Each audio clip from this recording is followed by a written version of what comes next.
Olá! Vamos mergulhar hoje numa história que muita gente acha que conhece bem: Jonas e o Grande Peixe. Mas olha, por trás daquele conto que parece infantil, existe uma das narrativas mais provocadoras e surpreendentes sobre misericórdia, sobre preconceito e, principalmente, sobre a natureza de Deus. Para começar, vamos direto para o enigma que está no coração dessa história. Pensa comigo, e se o profeta, o herói escolhido para levar uma mensagem de salvação, na verdade não quisesse que ninguém fosse salvo? Pois é, essa é a chave para a gente conseguir entender Jonas. Bom, a história começa de um jeito bem direto. Deus dá uma ordem muito clara para um profeta chamado Jonas. Só que a reação dele, nossa, é tudo menos obediente. Ele faz exatamente, mas exatamente o contrário. A ordem de Deus não podia ser mais clara. Vá para Nínive. Nínive era a capital do Império Assírio, inimigos declarados, conhecidos pela brutalidade. E o que Jonas faz? Ele desce para o porto e pega o primeiro navio na direção oposta, para Tarsis, um lugar que na época era considerado o fim do mundo. Ele paga a passagem para fugir, como diz o texto, para longe da face do Senhor. Claro que fugir de Deus não ia ser tão simples assim. O Senhor manda um vento tão violento, mas tão violento, que o navio ameaça se partir em dois. O caos se instala e a fuga de Jonas vira rapidinho um desastre em alto mar. E essa sequência de eventos aqui, ela é muito reveladora. Enquanto os marinheiros, que eram pagãos, estão desesperados, rezando para os seus deuses, fazendo de tudo para salvar o barco, Jonas, o profeta, está lá embaixo, dormindo um sono profundo. Quando finalmente o encontram, ele admite, com uma calma impressionante, que sim, a tempestade é culpa dele.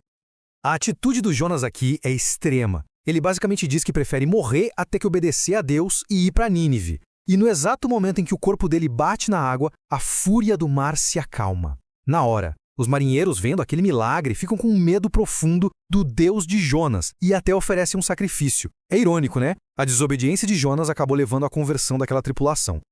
E agora, a gente chega na parte mais famosa da história. Mas veja bem, isso não é só um castigo. É uma intervenção divina, um tempo forçado para refletir, no lugar mais improvável que dá para imaginar. Por 3 dias e 3 noites, Jonas fica na barriga de um grande peixe. Deus envia esse peixe para engoli-lo, o que o salva do afogamento, mas ao mesmo tempo o joga numa escuridão total, em um isolamento absoluto no fundo do oceano. Lá dentro do peixe, Jonas finalmente ora. E a oração dele é um misto de angústia e gratidão. Ele reconhece que, mesmo no fundo do poço, no que ele chama de morada dos mortos, Deus ainda podia ouvi-lo. Ele percebe que foi salvo de uma morte certa. Essa expressão que Jonas usa, morada dos mortos, vem do hebraico Sheol. Para ele, estar no ventre daquele peixe era como estar na sepultura, no abismo, completamente separado de tudo e de todos. Isso mostra o tamanho do desespero dele. Depois dessa oração, a história dá mais uma virada. Deus dá uma ordem ao peixe e o peixe vomita Jonas em terra seca. Jonas ganhou uma segunda chance. A missão em Nínive está de volta aos planos. Então o Jonas finalmente vai para Nínive. Ele obedece, mas assim, com o mínimo de esforço possível. E o que acontece em seguida é, talvez, o maior milagre do livro inteiro. Esse foi o sermão inteiro de Jonas. 5 palavras no original hebraico. Sem nenhum chamado ao arrependimento, sem nenhuma oferta de misericórdia, só um anúncio seco, sombrio de destruição. Ele claramente não estava se esforçando para convencer ninguém. E a resposta da cidade é impressionante, absolutamente impressionante. A cidade inteira, do rei ao cidadão mais simples, se arrepende de uma forma radical. Eles levam a mensagem tão a sério que até os animais entram no jejum e se vestem de saco. É, sem dúvida, a missão profética mais bem-sucedida de toda a Bíblia. E aqui está o clímax, ou pelo menos o que parece ser o clímax. Deus vê a mudança sincera no coração dos ninivitas e, por sua misericórdia, ele volta atrás na decisão de destruir a cidade. A cidade é poupada. Um final feliz para todo mundo, certo? Errado. E é aqui, no finalzinho, que a história revela seu verdadeiro propósito. O profeta que teve um sucesso sem precedentes não está comemorando. Pelo contrário, ele está furioso. Nesse momento, Jonas finalmente abre o jogo. Ele revela o porquê de ter fugido. E não foi por medo de falhar, mas por medo do sucesso. Ele sabia que Deus era gracioso e misericordioso, e ele simplesmente não queria que seus inimigos odiados, os ninivitas, recebessem essa misericórdia. Ele preferia morrer a ver seus inimigos sendo perdoados. Para ensinar uma lição a Jonas, Deus cria uma pequena parábola ali, na vida real.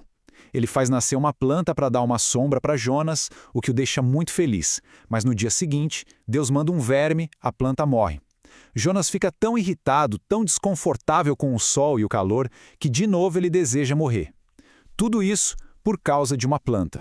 E aqui Deus apresenta o contraste final. Ele pergunta para Jonas: você está aí com pena de uma planta pela qual você não fez nada, que nasceu numa noite e morreu na outra, e eu não deveria ter compaixão da grande cidade de Nínive? A preocupação pequena e egoísta de Jonas com o próprio conforto é colocada lado a lado com a misericórdia imensa e abrangente de Deus por uma cidade inteira.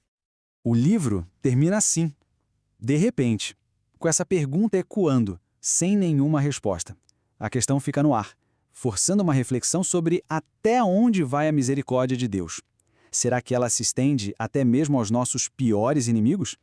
E a pergunta nos leva a questionar: será que nós, como Jonas, também podemos ficar irritados com a generosidade do perdão divino? Uma reflexão poderosa para a gente guardar.